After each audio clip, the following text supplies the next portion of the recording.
and therefore their rights are infringed. And therefore their rights are infringed.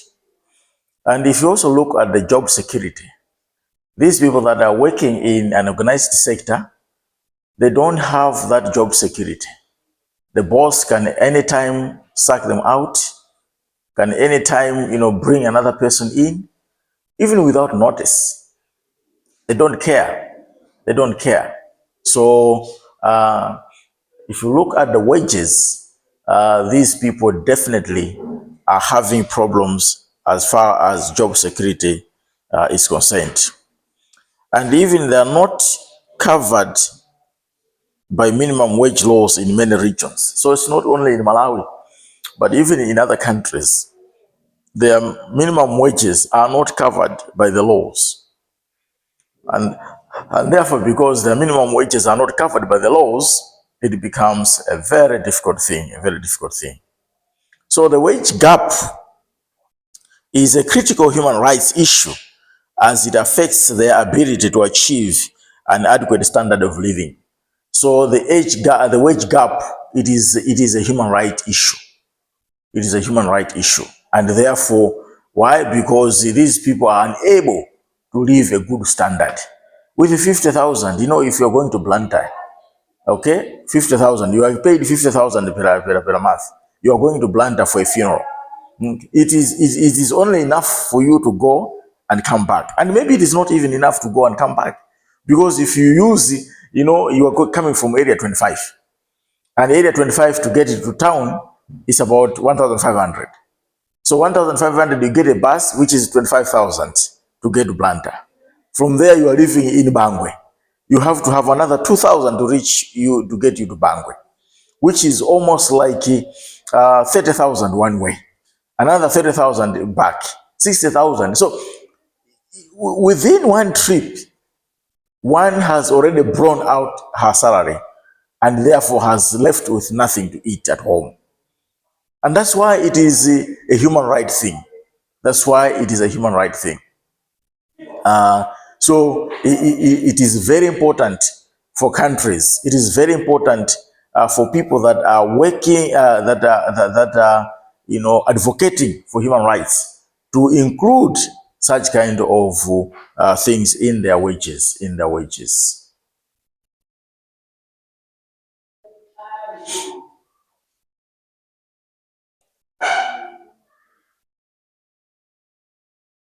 Okay.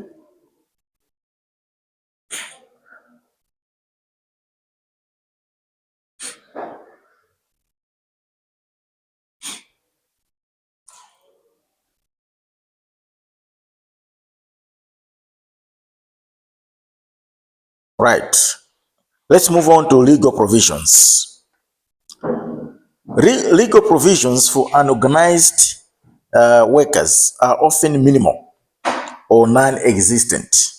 For instance, in India, the Unorganized Workers Social Security Act in 2008 aims to provide social security and welfare for unorganized workers. So you can see that people that are working in this sector of an organized sector, they don't have these legal provisions. In other words, they are not taken into account by putting them into legal provisions. Like issues of sex workers. There is no law in this country where sex workers are included. And therefore, because of that, we have a problem. We have a problem as far as human rights are concerned. Okay? Though we have so many laws concerning labor, but sex workers are not included in the laws of this country. But only in India, of course, according to this act, they have this one. But it is not even providing the required standards. So the implementation of such laws is often weak, and many workers remain unaware of their rights. But even if there are laws within the country about sex workers. The people themselves, they don't know about their rights. And therefore, there is a need for an awareness to make sure that these people know their rights. If you don't bring an awareness to them, then they may not know what is in the law. Right, Nonsa, we just went backwards because he missed the class last time. You remember? Yeah, so just waiting for you. And we can organize another class, brother, so that you can cover these things. Yeah, how far did we go last time, Nonsa?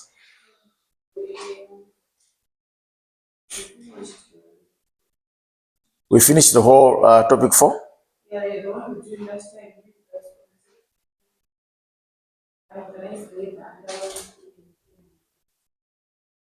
That was the last point.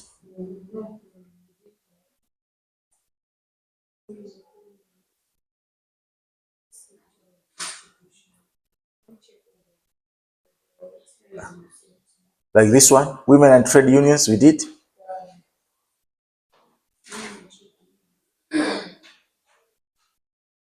Okay.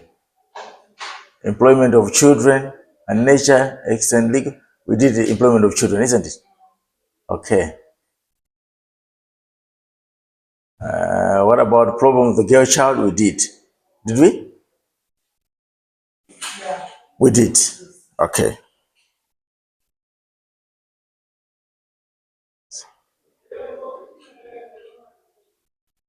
The ILO conventions we did. I think this one we just went quickly. We covered this one and we finished quickly. Okay, good. That means we did all. So let's come to topic number 5.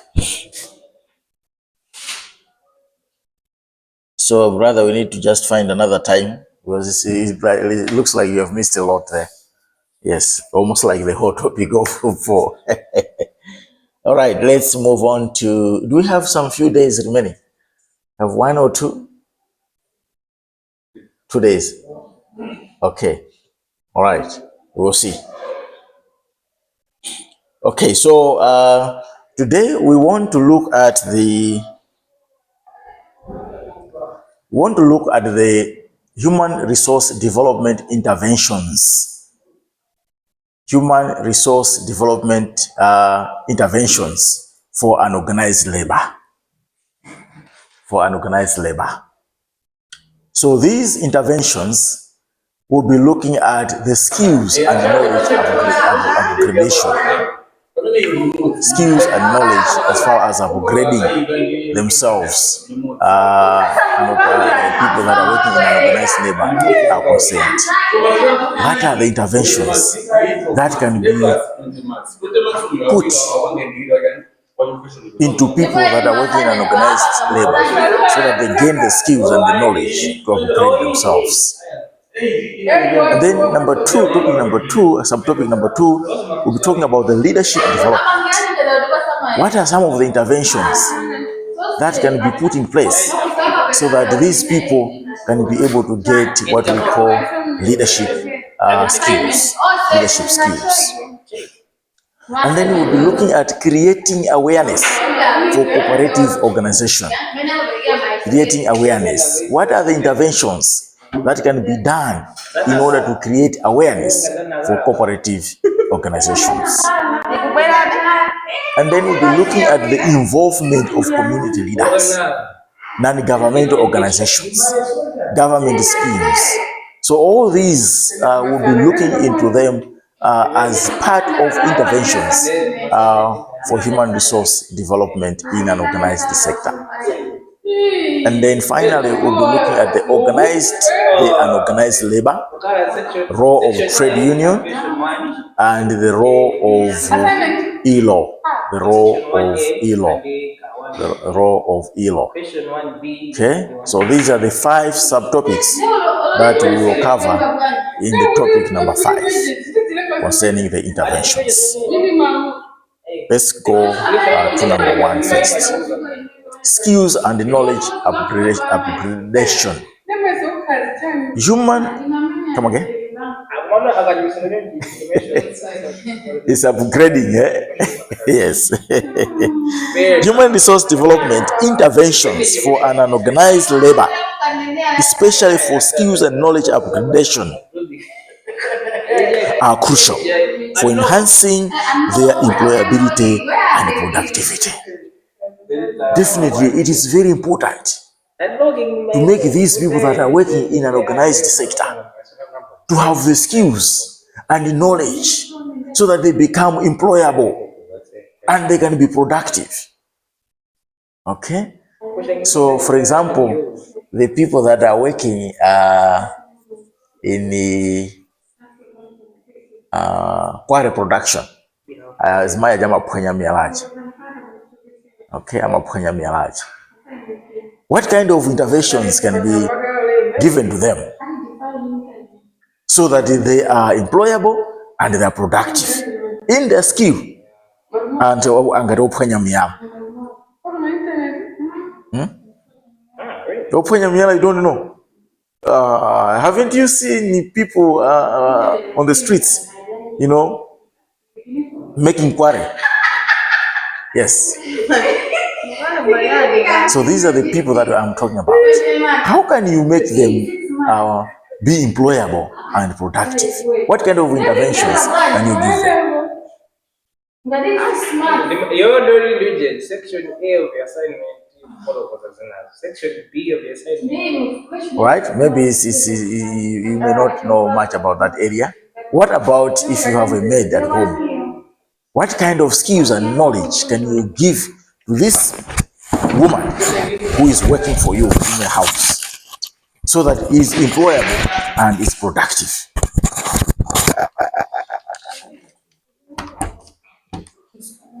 Aha, you're right. You can send her to a cooking school, because in the cooking school, she'll be able to, you know, after she has worked with you, for you, she can go in any industry, cooking industry, okay, and get employed. So by doing so, she's employable. How? And if she cannot get into that employment, she can be at home, you know, cooking mandas, cooking zutumbua, and so on. So she's productive. She's productive. So that's what we're saying, that there must be some interventions. So definitely, some interventions.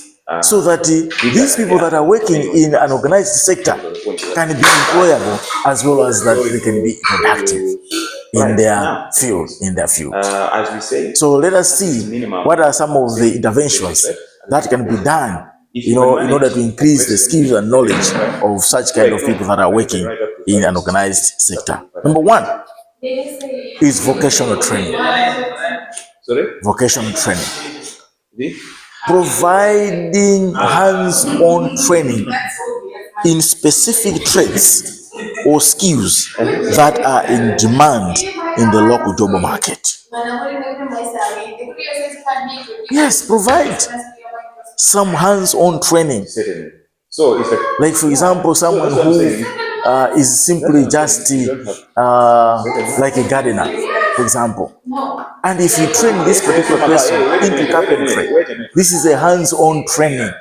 You know, after he's worked with you, he can go and start his own business somewhere else within the local market, and he can earn some monies just because of that.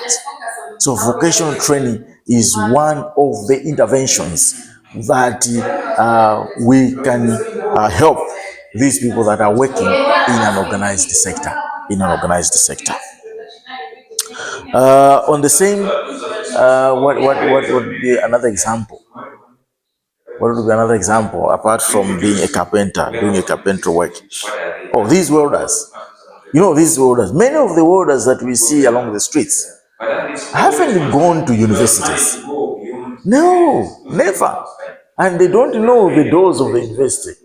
They don't know even the corridors of the university. So they have just been taken and be trained right away there. That's what we mean by hands-on training. And after they have acquired the skills, now they are on the streets and making door frames, making window frames, making all sorts of production. So it is very important to be able to train these ones in vocational. So that is the number one intervention as far as human resource development in upgrading these unorganized workers are concerned. Number two is literacy program. Offering basic education to improve literacy rates, which is foundational for further skills development. It is also a vital thing to do. Literacy programs. Sometimes these people that are engaged in an organized sector, they don't know how to read and write. So because they don't know how to read and write, they can be easily cheated.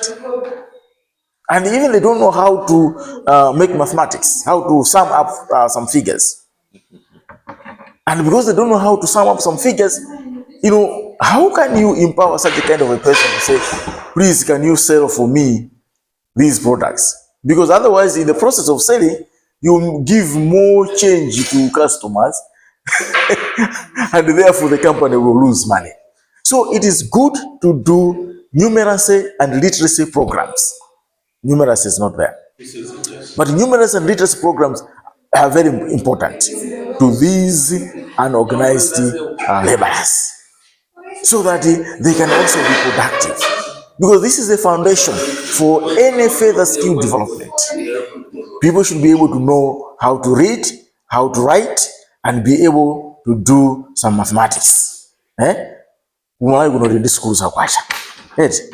What about in Zimbabwe? What kind of school do you have as part of literacy programs? Do you have other literacy programs in Zimbabwe? You don't know? Of course. So these adult literacy programs are very, very important. In the villages during the, I think last year, there was the issue of fertilizer subsidy. And many villagers were just giving out those IDs to someone whom they don't know. And these people would take all these IDs and go and buy fertilizer, and then they come back to these villagers and say, sorry, there's no fertilizer for you. Here is your ID. And yet this one has already purchased the fertilizer. Why? Because there is a problem of literacy in the villages. So because of that problem, we must intervene as managers. We must intervene. So it's a very good intervention to make sure that these people are able to read and write, because it is the foundation for further skill development. Any development that is happening in the villages or in the communities must start with literacy program. Okay? Yes, even those people, the welders, if they don't know how to read and write, how can they do the measurement? Because they have to measure 30 centimeters, 30 meters, what and what and what. Those measurements, you need someone else who is able to know to read and write. So literacy program is one of the interventions that should be done in order to upgrade the unskilled laborers. Another thing is digital literacy. Digital literacy. Equipping workers with digital skills to help them adapt to modern workplace technologies is a must. Of course, it's very brief. I always send money to my mother every month. It's just a matter of you know what happens? It's really difficult. I send money in her phone, and for her to know that the money has come into her phone, very difficult. And she doesn't even know how much that money is. So we have to trust someone else to come and get my mom's phone, and then go to the bureau, take the money out. But she doesn't know. Even counting the money, she can't count the money. So she's only trusting someone else that this particular person is able to give her the right information. It is her friend to you. So digital literacy is also another thing. What she only hears is the message when it comes. Then she knows that I have received some money here. Yes, and then she has to take that phone to another person to check how much money is there and also to withdraw that money. So in the villages, it's not only my mom, but even other villagers are there who are in need of this digital literacy. They should be able to know, the technology, how the technology today is working. So this is another intervention. In the villages today, people are receiving cash. They call it cash transfer programs. These cash transfer programs, the cash is being transferred through their phones. So if you don't know how to read and write, and if you don't know how to use this kind of technology, definitely your money will go. Because these younger ones today, they are very clever. They would say, there's no money here. Yet this particular person has withdrawn it or has sent it back to his phone. So digital literacy is another intervention that can be done as far as skills and knowledge upgradation is concerned. Another skill is soft skills training. This one enhancing communication, networking, and problem-solving skills to make workers more adaptable and employable. Okay? Soft skills training. Under soft skills training, we're talking about issues of communication. To make this particular person employable. To make this particular person very much adaptable. All right? You check, brother, we have an MP in parliament. She's very, very little. It's a girl coming from Mangochi. You remember this girl? Okay. The first time she was in parliament, she was presenting her issue. How was it?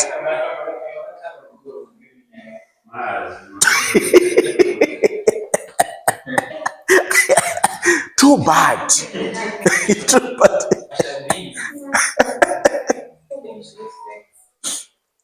She had faith. Faith.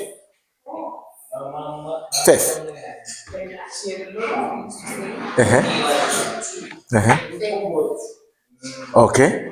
Yeah. So what we're trying to say is, give this particular person some skills, soft skills. And then because of the soft skills that you can give him or her, he will become adaptable to the environment and be employable. Now, today, brother, have you heard about her just recently? About her presentation in parliament? Very beautiful. Very beautiful. The way she could communicate, it's like she has just landed today from America. Okay? And I wanted to say, wow, this is great. This is great. Why? Because now I don't know who intervened. I don't know who intervened, but somebody intervened in her situation to make sure that this particular girl, being a parliamentarian, must have the skills of communication. And today she's very fluent in speaking English. And as she speaks like she's an American. Yes. But someone from Mangochi, whom a year ago was failing to communicate. So it just needs interventions. It just needs interventions. Someone else to come in and assist. That's what we're saying here. And these people that are engaged in unskilled labor, our talk here, we must intervene in their situation. Give them soft skills so that they can be able to communicate well. They can be able to do a teamwork. Steps they can be able to have skills in solving problems. And that was the presentation, isn't it? And then it will make them adaptable to their situations. It can make them employable. So this girl, I tell you today, wait a minute, she is employable now. Organizations can employ her. She's a Form 4 dropout girl. So I think her Form 4 also. Yeah, it was a presentation. Was like, a village kind of Form 4 from community day secondary schools. And it wasn't a presentation. Imagine how she spoke, it was very bad, very bad. The one that was now we were she's beaming very here. fluent. She's very fluent. So there's a need PowerPoint for intervention as far as soft skills are concerned. Yeah. Another intervention that is very important as well: certification programs. Last week we didn't offering recognized certifications that last Tuesday we were not here, validate the skills and knowledge of workers, so making them more attractive. We discussed those ones via the PowerPoint presentation here, where we're saying developing a communication plan. Why do we need to prioritize communication and relationships and ethics? A door handle. Just fix so now, in the process, you are certified. There is something we need also to discuss, and that is in fixing contract door handles. So, and because of that, you become employable. You can go anywhere else. Each and everything that we people each and every process that we may embark on, think of it. Normally, and not only that, even those people that are fixing bicycles, has an if you buy a new bicycle, even in personal relationships, there is always a time you go into that relationship. Are there to certify such kind of people that are fixing bicycles? Normally, that's what happens. To say, here is your certificate. Social setup. You are very good. You are an expert. Now, this time around, in fixing bicycles. By doing so, you are making when we are initiating a contract, employable and attractive to employers. There is always a very long process. Why? Because he has the skills and knowledge, and these skills and knowledge that he has acquired has been certified. There's always a process that started from the time we were identifying the need. Come in and then you into say, such kind of situation of unorganized workers, so that they too can become and then there is a bidding process and all those other processes. That's upgrading, okay? Upgrading is not only to people like you, but at the end of the day, it reaches a point where you shall always need to part ways. After your master's, you shall need to say, guys, after you've done your PhD, you want to become a professor, and so on and so forth. No, it's not about only that. It is about even these small skills. There is always a process for us to follow mentorship and coaching when we are ending such working relationships. It is always a process that is followed when you are ending such. How far would you want to go? Now that process is the one we are referring to as contract closure. So contract closure, basically, I would say it is a process that will facilitate the ending of your working relationships. Okay. No, I think if somebody was to write, let me read it. Contract closure refers to the year you are in class, formal process second year you are out of class, finalizing all aspects, which is not very much bad. It refers to a formal research, process. It's something else. Of finalizing from all aspects of a contract. It's something different. So a formal but otherwise it's not finalizing as big all as aspects huge as a degree program. A degree program, 4 years in the same class, in the same university. What is it involved in this process? Mentorship and coaching. This process, pairing workers with experienced mentors, finalizing all aspects of guidance and support involve their career development. Ensuring all deliverables have been met. Another intervention is to payments have are settled, what we call mentorship, and of course, outstanding issues are also resolved. Pair these workers with those people that are experienced. This process profession involves ensuring that all deliverables have been met, the payments can be have able been to settled, meet a new person and who is coming any other outstanding issue similarly with all other fields in that process, like in football. So that is the process football, we are referring you are to always as together with someone else who knows how to play. What sporting do you do? Basketball. Why do we need? I think you learned it from someone else. Step by step in ensuring that everything someone else everything is done. Now we can part ways. Someone else Why do we is coaching you? Probably is it important? Yes, it is. So this is very important. And always coaches are the people that have already gone through that experience. They know how to do it. They know how to play. Dealing with somebody, they know how to handle things. So in a transaction, these unskilled normally workers, your immediate interest people that are engaged in what you want to get from that person, organized labor, and of course that you person pair them with what is someone who is experienced. Normally, that's the immediate and by doing so, he will be tapping knowledge. For a business and one day that has interest himself or herself continuity or in sustainability, this particular the process doesn't end there, because you also think about the future. These girls that are playing football outside Malawi, they're Malawians. mwapanga business komazibona ngati from someone else. Then hey, I mean I don't care as long as you have it's okay. We know chama sanko okay, but there is tomorrow. What that means is next time we shall also need to deal with this. Not at school. Now, your ending here hasn't been formalized. Kapena, if your ending here hasn't been good. Yeah. So that ending, that kind of ending will determine issues of mentorship and coaching. The kind of working relationship access that we have to resources. In the future. Providing access to learning materials, online courses, and workshops to facilitate continuous learning. So these benefits. So be given some of the reasons why this contract to get materials closure process so that is important is that doing some studies without having access to materials. A properly closed contract for these people minimizes the chances of future disputes or disagreements. The thing properly closed contract here about minimizes the chances from one level future. That's the interventions that we are looking at. So all these are very by clearly documenting very important the completion and resolving any loose ends, knowledge you avoid potential legal or financial. Let's come to intervention. So the idea here is leadership development. You were working together. This one was delivering this, and this one was receiving this.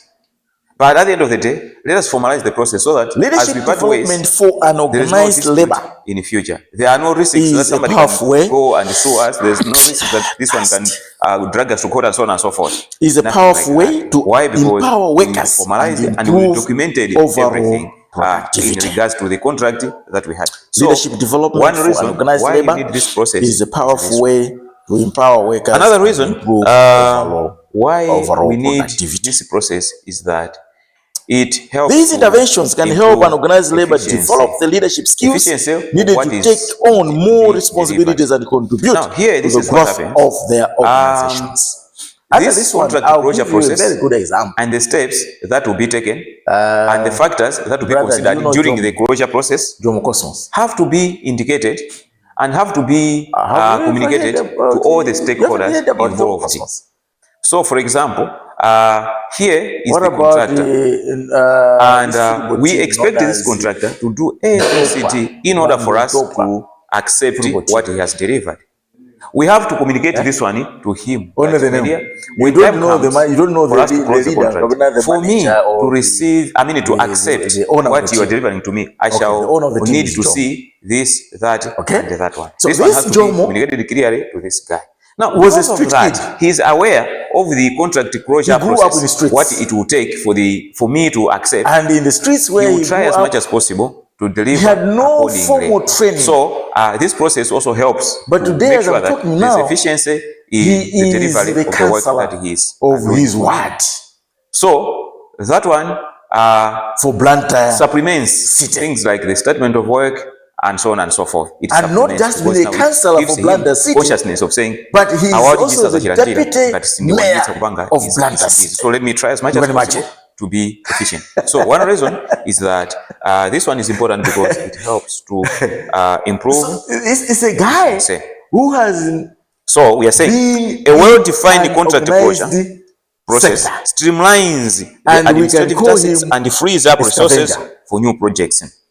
That's the idea. Do you remember the scavenger? Yes. Who is a scavenger? It improves. Who is a scavenger? Efficiency. It improves efficiency. The other reason, very important, is that we have an organized this process sector and known as scavenging strengthens relationships among stakeholders. A scavenger is the one who removes the debt, or eats on the debt, or eats whatever. Like hyena is a scavenger. No, as I was introducing this one, I said black bird. When you are in a relationship, that one is a scavenger. A working relationship, that is. So Jomo, we can call him as a the scavenger. Relationship doesn't end because you grew up in the transacted, it doesn't end there. And you know what it There's always a need for continuity and sustainability of the relationship. Because tomorrow you also need the same. You are a producer, and here is your supply. After years, the chances realize are, once he has supplied you with what you were looking for, raw materials, for example, you consume them, right? You use them, you process them, and whatever you wanted to do with them. At the end of the day, therefore, once you is able to lead a team, what do? And you always today go around he's the counselor of his what? And definitely the first person and he is also a that will come mayor. to your mind will be the same and person because that of that, yesterday. So every year, it's important that when you the cities of Blantyre and your Limbe, transactions and all, he takes sure all the the street kids remains cordial and bring them into a training, so that into a vocation tomorrow training.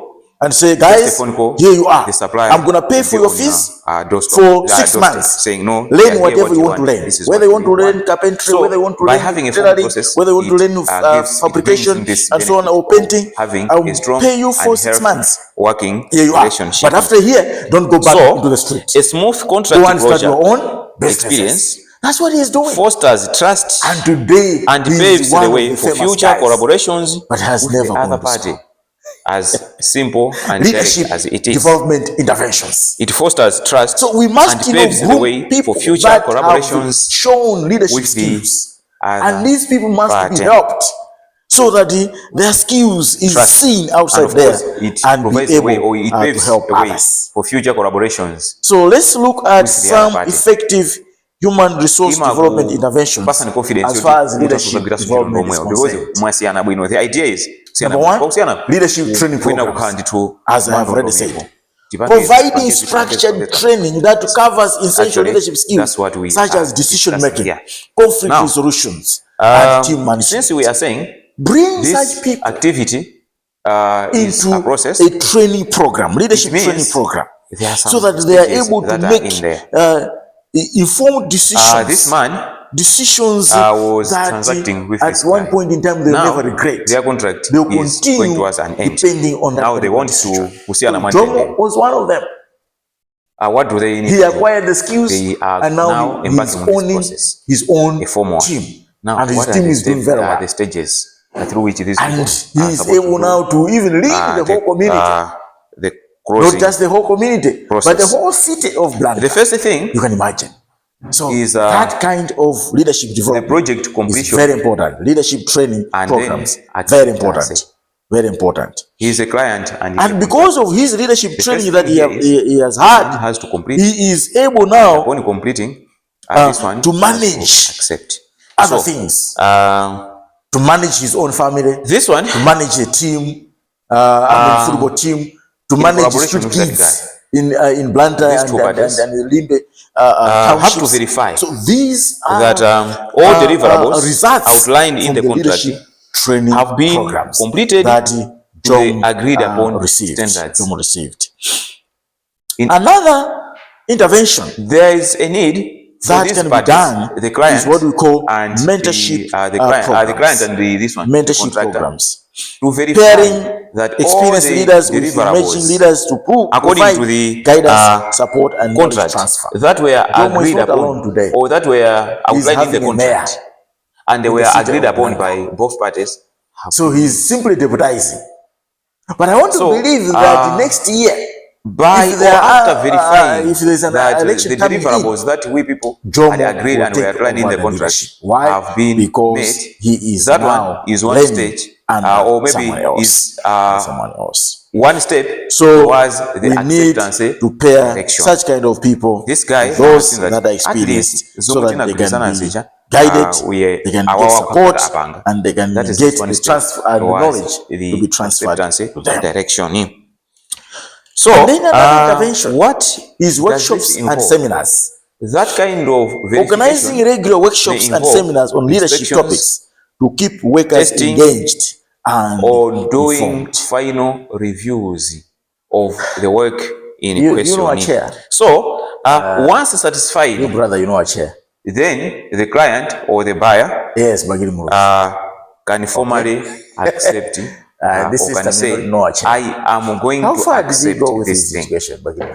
Not just actually accepting, but I am going to accept this because at least I have before inspected, becoming a president, I have tested, I have done some reviews, and I feel satisfied. He was a JC. Probably he can accept this thing. So what we are saying here is, the first stage here is the completion. But because the man and of was course, verification having so many workshops and seminars, and see whether he is going to accept this or not accept. Kind of thing, promoted him to a level whereby now. All right, this may involve inspections, testing, or I know he got an honorary doctorate. Okay, it's not an academic kind of doctorate. It's an honorary one.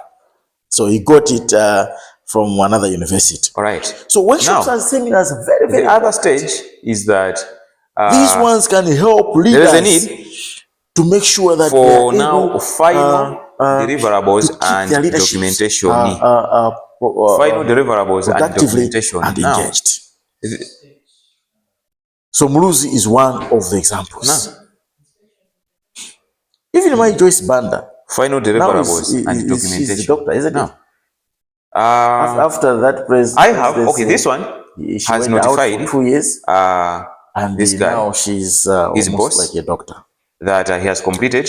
All right, let's come to leadership training. No. Where am I? And this one on the job training. Done the inspection. It's another intervention. At least is satisfied. This guy offering practical hands-on leadership experiences within the workplace to help workers apply their skills in real times. This is what we have to be exchanged among the parties or between the parties. So at this stage ensures that all final project documents, reports, and materials are exchanged between the parties. Peer learning groups. So the documentation process encourage peer-to-peer learning and support groups where workers can share experiences. The agreements that were there. This is what we've done. Just by going to the site and inspecting the project people today and are getting able to satisfied without documentations, without the documentations, how to make fertilizer may not locally. be enough in this regard, how to make or is not enough in this juices but locally, with this and so on and so forth. So by doing cements, you are the agreement that at least we are now in an satisfied. Sector, so the exchanging of these documents forms another intervention is feedback mechanisms. Part of implementing systems for regular feedback and evaluation to help leaders improve their skills continuously.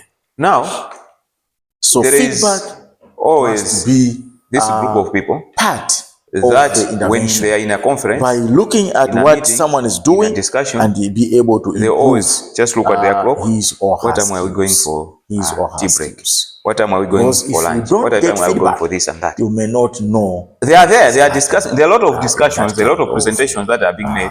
But their focus is what time are we going to do this? So regular feedback and evaluation. Even in a discussion where people are trying to close their contract or whatever, they are going through all these processes.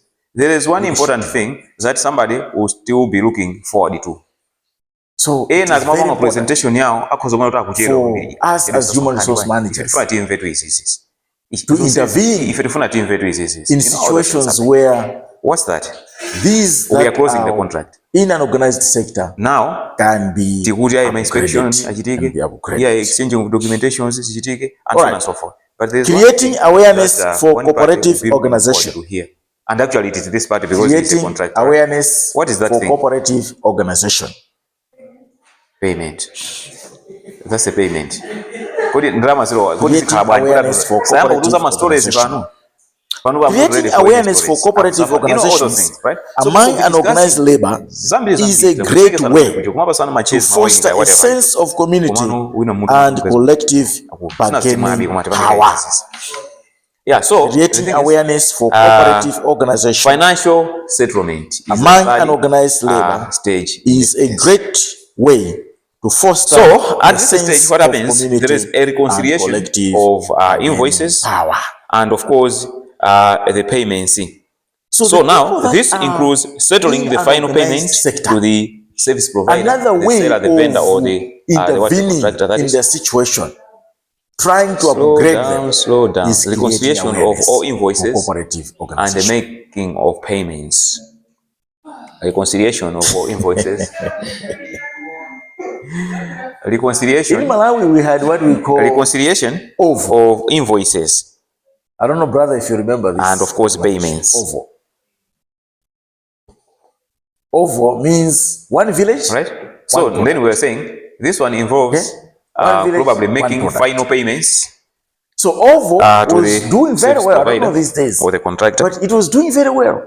And probably from the same village, whenever necessary, one product, one crop. Make these payments like tomato. After any possible deductions, if there were any production.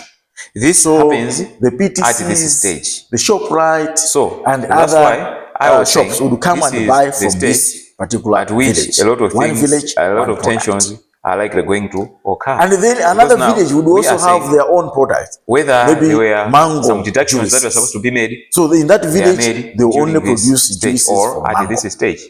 Another area like in Mulanje, they would have another kind of juice. Of course, you gave us an excuse. So this is what was happening to the loss in of those business days under OVO. Because you never delivered it. However, so that being the case, for us as human resource managers, we must intervene. You negotiate in such a way that we want you haven't been able other villages also to be aware that there is this kind of program. We are going to like pay you, OVO. but we are deducting. So such interventions can empower and organize labor by giving them the knowledge and tools to create and sustain cooperative organizations. Critical. So those people that are probably we are working in OVO organizations. As I'm talking now today, they are much skilled in their productions. From an inside, tomato production, in the mango production, in the whatever production. Okay? Why? Because they have learned it from a cooperative organization. It's just like that. You see. And so even like when you are going there to meet with this guy, going to meet this guy, he's already prepared. He's already charging. And NIF so despite the fact that this one is going to give these cooperatives and everything, that guy so that they are able now to make more stuff, more products. And they are operating their you see, so here are some of the interventions that can help to create awareness. Now, there is also another stage. Number one, and that is have awareness workshops. Conduct workshops to educate workers about the benefits and principles of cooperative organizations. Services bring awareness to them. That may need probably security guarantee a cooperative or performance guarantees. Is there any benefit of joining a cooperative? You know, what are the principles that are required for one to join a cooperative? How secure are we when you are using? What are the qualifications for one to join a cooperative? Or else the performance of this thing to be needs known to be guaranteed to us by the villagers. It is an important stage as well. If you're bringing, as we say, one product, one village, this process and the stages that are involved in a village need to be communicated that these villagers to the stakeholders are able to know from the onset. What the are reason being, principles they should be aware of having that such should we fail to provide guarantee, this and then another intervention under that is success stories. Share success stories of existing cooperatives to inspire the contractors and motivate or the service providers or the vendors need to be made aware of successful stories. So we are saying on the at this stage, the people that are taking as a loan, they were proudly saying, "I have bought this big car." Performance. Why? Because I got 20 million from those performance and security guarantees. Took all that 20 million and brought it into my farm. Fine. Here's and I have done very well. I have paid back the 20 million. You are safe. And I have bought this big van. You are safe to use this building. Don't worry. And that guarantee is there. And probably that guarantee can have some warranty. So that is a way of motivating others. So that to join client now is or will but be if you have a comfortable and confident probably is doing well, but you are not service or the product that has sharing from the success. The service provider. People will not know. So this one performs one of the conditions has not been successful. So we need to motivate workers on issues of cooperatives. I know some farmers would want to do it alone, but it is good even today to work as a team. That's why the Indians are always productive. The Indians are always successful in their businesses. Why? Because they come together. 2, 3, 4, 5 people come together. And of course, it's similar, but it's together. Different. But yes, different in the sense that this one, this guarantee that is here is even if you employ your own brother, delivery, it will be your own brother who will make sure that you don't succeed. When you are delivering this thing to me, so assure me that I will be safe to use this now. But so it is very important. Is attached to this one, not attached to the stories of the guy saying, that's not the kind of training programs as another way of bringing in awareness. But in a provide training on how to form and manage cooperatives, including legal and financial aspects. Honor your obligations. So when you are starting a cooperative, should you fail to honor your obligations, training to these people so that they are aware of what are the legal implications is also agreed upon. What are the financial aspects that are there within the cooperative? Because if you don't train them, they will take NIF money. Instead of doing business with that NIF money, they will start enjoying themselves. Sure. So in a contract, there are always those options or those provisions. They have to be indicated clearly so that nobody is caught unaware. With the car, then but you don't get a loan to buy a car. Like somebody has been caught unaware. You get a loan to do business. So in a contract, those provisions are indicated there. But not buying a car. One party because you fail to pay back this shall be the remedy. We shall go for mediation. Maybe we shall go for training is required so that the people that are joining the cooperative are able to know the legal implications as well as the financial part of it. It seems we people, we are on the same page. We are on the same page. Why? Because that is the parties involved, right? It seems these parties are on the same page. Another thing under awareness, the client is community engagement. He is satisfied. There was organized community events and forums where workers can discuss and learn about cooperatives. An issue of financial settlement there has been discussed here. You've heard about mega farms. Of course, it's not very good. We had land in Malawi. Then there is a release of guarantee. Okay, fine. Which nobody else is. Why can't we have a meeting? We never had an idle land. Here's another stage. So every land has a contract close out by locals. Meeting. So the mega farms are coming in. The parties involved may consider holding a final meeting with all relevant stakeholders. One has got 1 acre, another person half an acre, another person 2 acres, another person 3 acres, another person 4 acres. So all these acres have been brought together. They've gone through and become one implementation mega farm. Contract, probably. Mega farm. So it has not just come on the silver platter. Maybe 6 months, 1 year, 2 years, it has 3 years, come 5 years, in because even more than that. Now, at the end of this, there are always stories. People were going into the villages, into the chiefs, and say, guys, you see here, a close-out meeting where you share experiences. We have this idea. The successes, the challenges, and probably if you are happy with it, we can bring mega farm here and be able to feed your having such a meeting in this village. What's the importance of having such a meeting? Through your contribution towards the land. So because of that community engagement, transparency, now we are talking about mega farms. Enhances all over collaboration, the country. Mega farm, big, and of course, mega farms. So it is very important to engage the community for future collaborative projects. Initiate small-scale projects of meeting that require cooperative efforts, helping workers experience the benefits and fosters collaborative working environment. Collaborative projects. Initiate small-scale projects that require cooperative efforts, these people helping workers experience their benefits. I wouldn't say they will network because they already know each other. So you can't say they will be networking. In other places, we call it again, they interact more closely, enhancing their understanding and so on and so forth. They chat, they talk, this and that. They whereby you have dance and so on and so forth. A lot of things are happening after the meeting. All farmers would come together meeting room and learn from what you're doing there at one field. At one field. Then from there they go into their various fields and work exactly the same way. Holding so that's a what we final mean by meeting collaborative with all projects. stakeholders. Initiate a small-scale project that require cooperative efforts, holding a helping meeting workers experience the or a benefits final meeting that is first-hand. with all stakeholders. Small project, but that project is meant for the whole group of people to learn, and after learning, they can go out now and in such a meeting, exactly what they have learned through the collaborative these people project. may discuss a number of things. Resource centers. Establish resource centers with information, materials, and support for those interested in forming cooperatives. Right? In such a meeting. Have a resource center. Okay. In those days during by having such platforms like this meeting we're talking about here, they will be able to collaborate more or to understand each other more.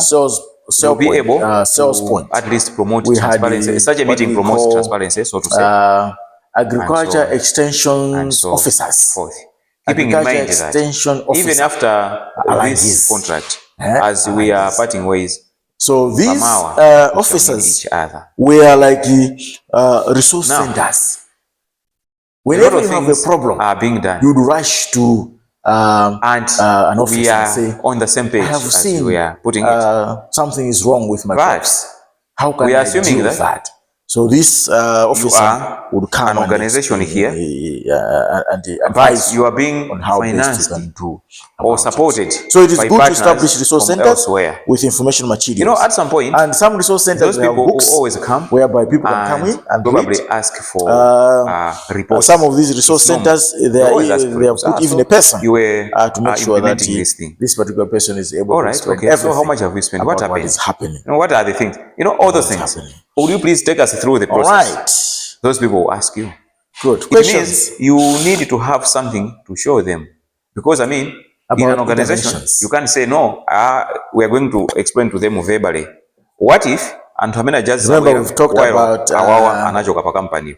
He's no longer here. Skills and knowledge upgrading. It means there is always a need for records whereby we need to give people skills and knowledge. One more stage that is supposed to be here is documentation and archiving. I've seen examples of vocation training, literacy, soft skills, certification, mentorship, and access to resources. Then we went on to talk about leadership development, and under this leadership development, the second stage, we talked about an organized labor in a powerful way to empower workers and improve overall productivity. Yeah, so under leadership, we've seen the leadership training programs, let me get it and clear. then mentorship programs, workshops and seminars on the job, training, peer learning groups, and feedback mechanism. And then creating awareness for cooperative organization. I'm coming there. Creating awareness for cooperative organization among organized labor is a great way to foster a sense of community. What was involved in that? And we have seen some examples of awareness, success stories, training programs, community engagement, collaborative projects. Of course, I'm the contractor now, right? But before we come to so far reaching this far, according to our agreement, according to the deliverables that we people agreed upon in the contract, we have delivered A, B, C, D, and so on and so forth. This is how much we have spent, this is what has happened, and so on and so forth. Probably you have that one in your community, in your client, in your family, and again, in your client, or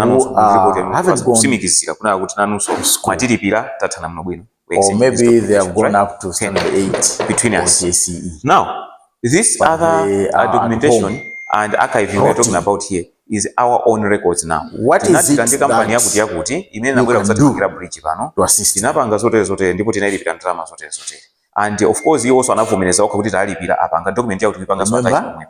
Get it? So it's like the documents even from the contractors, our own internal reports and so on and so forth. What is it that you can put them together in order to assist and we keep them. We archive it. So that they archive them anyway. So maybe you've gotten the employable, the difference, right? And productive. Then to kwamba zona kuti file all signed documents. You file all signed documents, invoices, and communication records related to the contract closure process.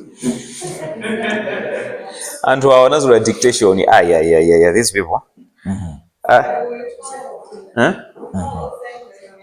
Yeah, so file all signed documents, invoices, and of course communication records related to the contract and the contract closure process.